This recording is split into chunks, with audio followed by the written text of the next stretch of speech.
Up next, a historic post office gets a new life. Stay tuned.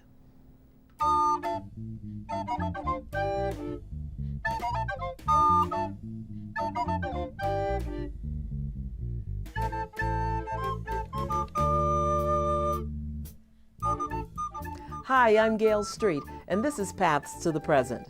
On October 20th, 2012, Rockville celebrated the opening of its new police department headquarters. It was a day to celebrate both the future and the past. That's because the 21st century police facility was created in a building rooted in the city's past. On today's show, we'll learn about the history of the Rockville Post Office and tour its new incarnation as a public safety building. But first, let's do the history quiz. Do you know the purpose of this artifact? This 6-inch tall kitchen tool dates to the early 20th century. A very particular item would be placed in this holder. A spring would allow this arm to move, revealing a weight. Think you know what was being measured? Stay tuned. I'll give you the answer at the end of the show.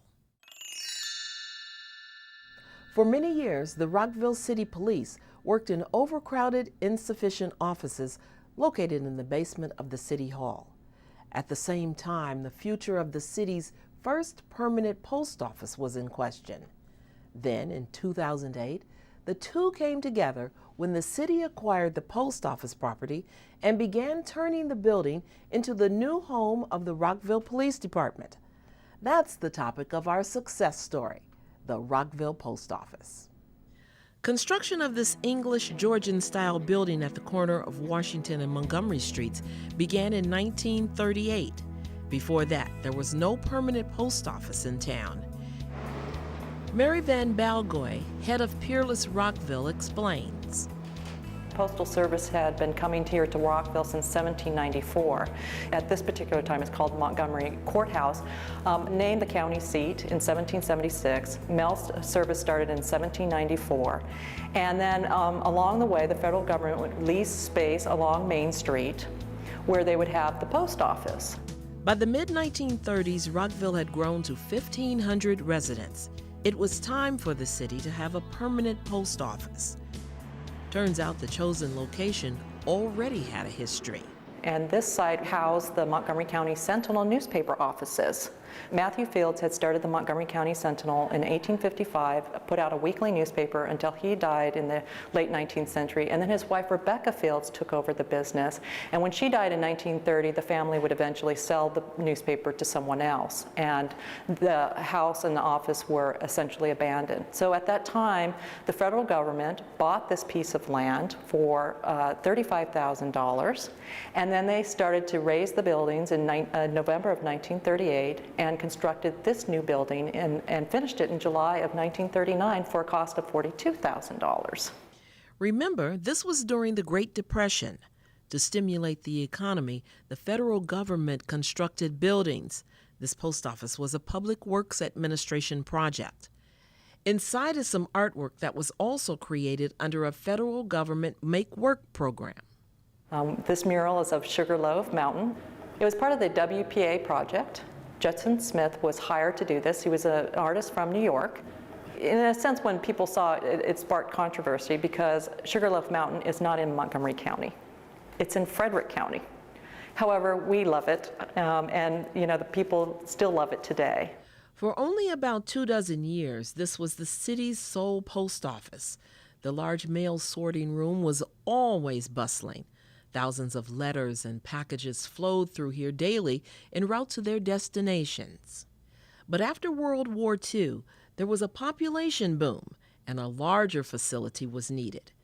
In the early 60s, a new central facility was constructed less than a mile away. While the old post office still offered some mail services, a variety of tenants also occupied the building. Its future was in jeopardy. This building was placed on the local historic district in 1979 and then on the National Register of Historic Places in 1986. But still, what was going to happen to it? This was our beloved, cherished building. It had survived urban renewal. And so everybody was very, very much concerned about that. Well, we were so pleased when the city of Rockville was able to obtain this building and decided to use it as their new police station. And you can see what a wonderful job they've done in restoring it and bringing it back to life. And that's what historic preservation is all about. It's about bringing old buildings back to life. And I think that the city of Rockville and its police have done a wonderful job. Terry Treshuk is the city's police chief. Turns out he had been eyeing this building for quite some time. I've been here since 1989.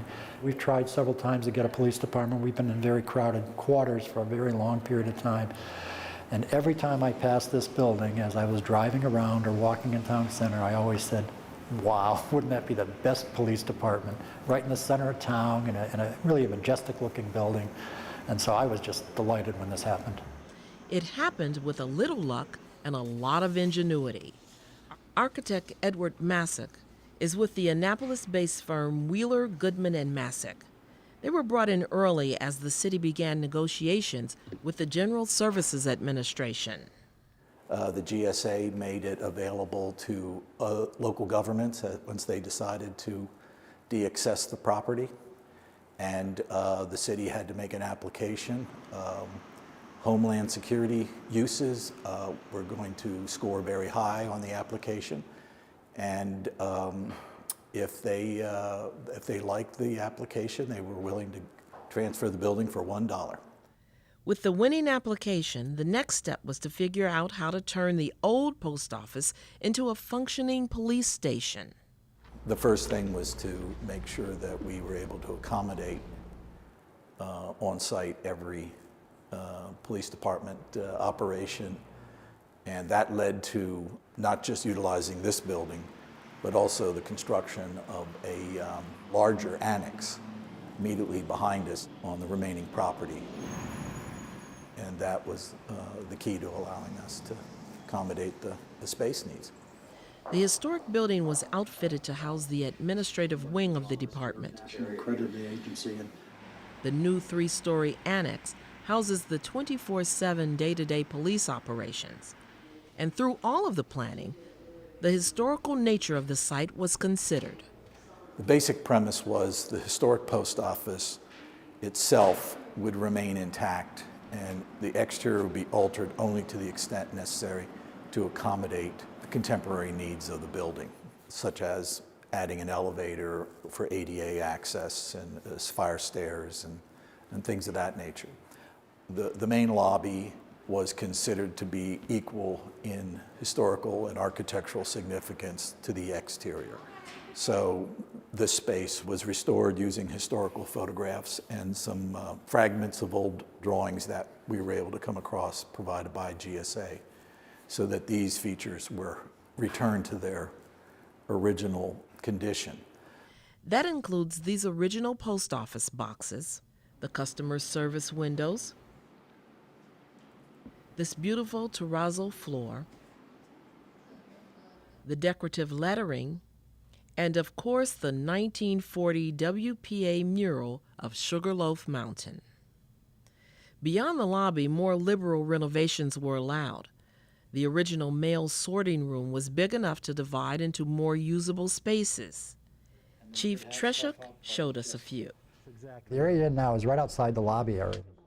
And this is really the working area where people come, the citizens come in to get their dog licenses, their registrations, their permits, records and reports, our code licenses, because we handle code enforcement and landlord-tenant. But it's where I actually used to come to get your mail.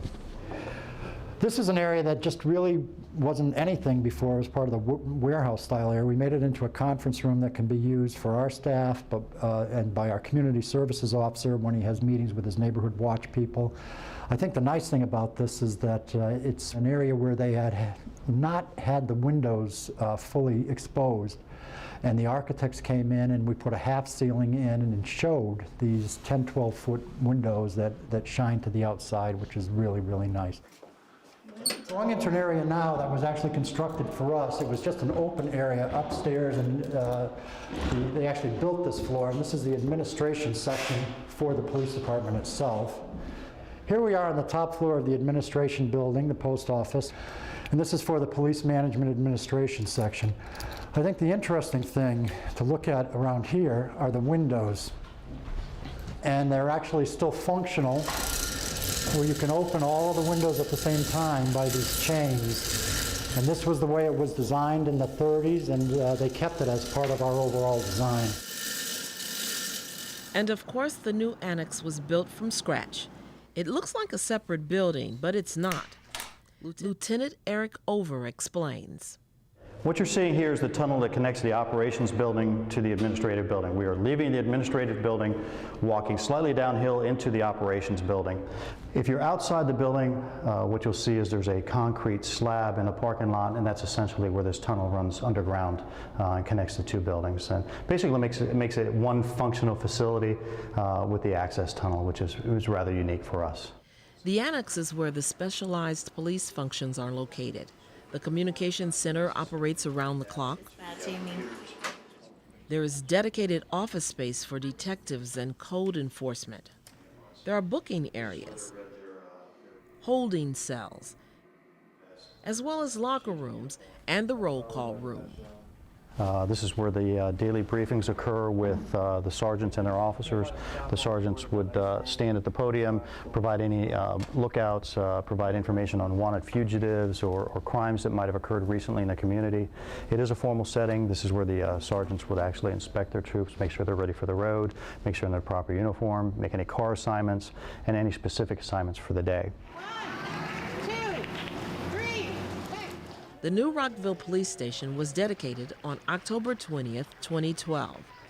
There was much to celebrate on that day. We're looking forward to our future. The city gained a new modern state-of-the-art police facility and a landmark that meant so much to so many was saved for generations to come. On the dedication day, a friend of mine I've known for about 20 years here in Rockville came to see me, and we did a tour of the building like everyone did. And as we came into the lobby, he immediately went over to the bank of mailboxes and pointed out one mailbox and said, "This one was in my family since the late 1940s, and I always used to come here and pick up the family mail." So it was a great experience to see someone who, from the 1940s, over 60, 70 years ago, being able to remember something in this building. Many times, the thought is to raise it, knock it all down and start anew, but you really lose the flavor and the uniqueness of that individual building, so it makes it all worth it.